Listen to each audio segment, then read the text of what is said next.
Hey guys, due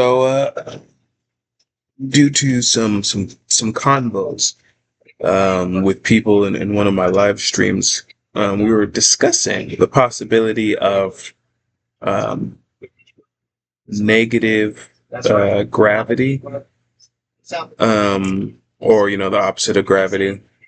And so I went on to Google and I was looking up phonons. And here it says phonon frequencies cannot be negative. They're either positive or imaginary. So this part is key too. Let me pause this for a second.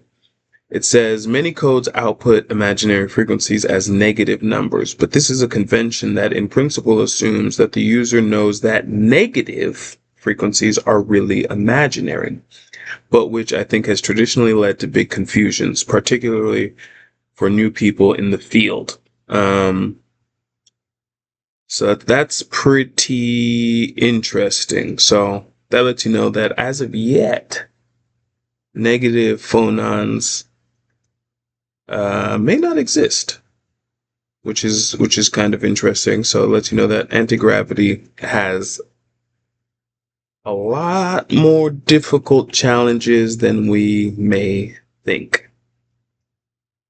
Um, what's fascinating about negative numbers and imaginary numbers is that they are closely related. So if you can have imaginary phonons,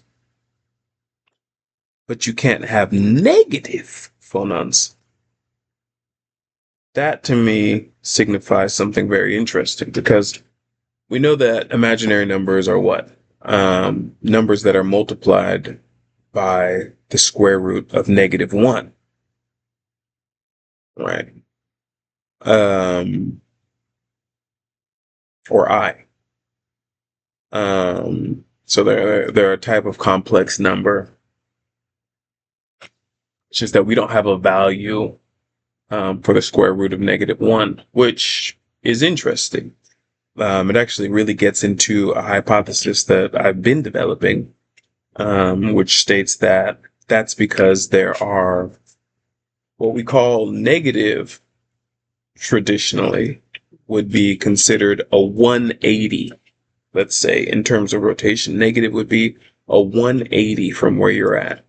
And we understand that intuitively. If I walk 5 steps and then I turn around, I make a 180, and then I walk 4 steps, how many steps have I in effect walked? One.